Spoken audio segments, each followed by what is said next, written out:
Welcome to Nasdaq Trade Talks. I'm Jill Malandrino, global markets reporter at Nasdaq. Joining us for this segment, we have Steve Sosnick, chief strategist at Interactive Brokers, to discuss why traders need to change their thinking and quickly, and why buy the dips should no longer be done reflexively unless you're buying dips and volatility. Steve, it's great to see you. What a week it has been, and it's only the first week in May. Isn't that amazing, Jill? I mean, it seems like it's been the whole month, but really it's just been 1 week. And as we're taping this, the markets are essentially unchanged for the week. So, they say, think about it this way. Every roller coaster ends up exactly where it started, no matter how wild the ride is. And that seems to be the metaphor for this week, at least as of now. Yeah, Steve, it's so interesting because usually we're laser focused on the employment numbers that come in the first Friday of every month. And this really felt like a blip on the radar compared to the activity that we saw Tuesday, Wednesday, Thursday as a result of the Fed's actions. Yeah, the Fed can really sort of suck the oxygen out of the room, as it were. The employment numbers, they weren't as meaningful as they normally are for two reasons. First of all, they more or less came in line. So markets don't do much when numbers are in line. Secondly, the labor picture didn't change enough to change the Fed's mindset. So since that's not going to have a big influence on what the Fed's doing, we revert to what we saw on Wednesday, which is what the Fed actually says they're going to do and how the market reacted to it. And it's interesting, as we're talking here Friday at 12:35, with all the volatility we saw this week, the market is down 1%. That doesn't feel like a lot compared to the round trips that we saw. Yeah, this has been a crazy week. I mean, we've on Monday we had a 2.5 to 3% decline that turned into an advance.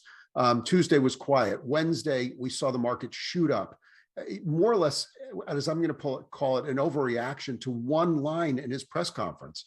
The market had been looking for maybe a 50% chance, just under a 50% chance of a 75 basis point hike at the June meeting. So essentially the Fed funds futures were building in an extra 12.5 basis points.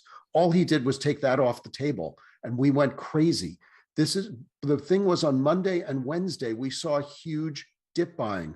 People jump back into the pool in a big way.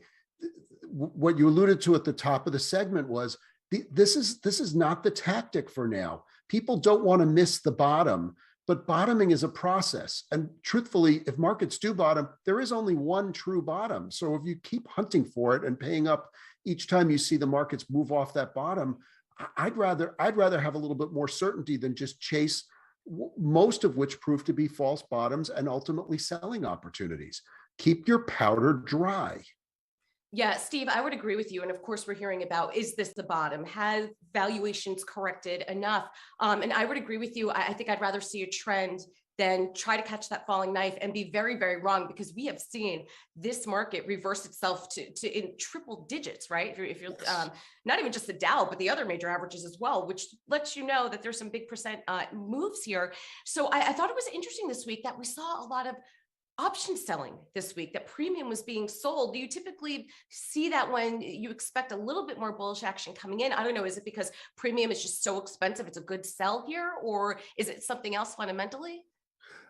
It's a mix of factors. Again, I think it's people using the same old playbook that worked for 2 years, for the better part of 2 years. And to be fair, it did work for 2 years to mostly buy dips, sell premium when it got high. The problem is now, I think we've taken out a lot of the premium sellers. And I think that it behooves you to be much more judicious about selling premiums. This is why the one place, as you mentioned, is buy the dips and volatility and sell the rallies. Don't necessarily go short on those rallies, because I think people have gotten blown up selling short on some of these rallies.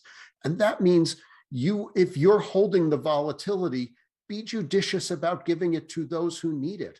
This is when it behooves you to think like a liquidity provider. So if you have liquidity, no matter what the asset class is, provide the liquidity, make the market come to you. Don't be in such a rush.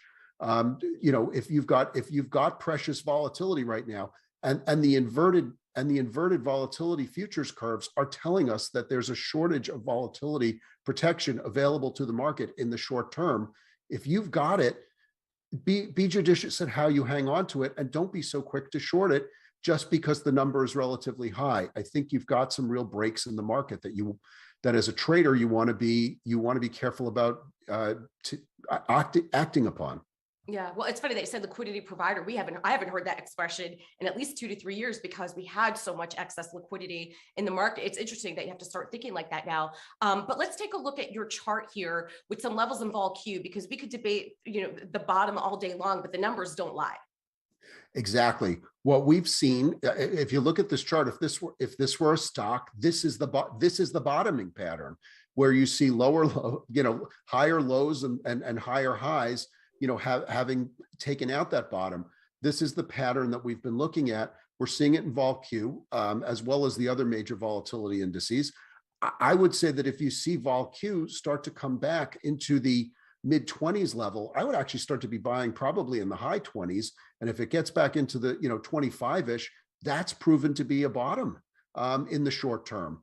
Again, as soon as I said the danger about calling bottoms, here I am calling another one. But these are trading tactics, and if you're not buying the dips in the cash market, you do want to be buying the dips in the volatility market, and vice versa. So yes, what I said might have been contradictory on the surface, but it's not intended to be. The volatility market does tend to work inverse to the cash market. All right, Steve, appreciate the insight as always. Thanks for joining us on Trade Talks. I'm Jill Malandrino, Global Markets Reporter at Nasdaq.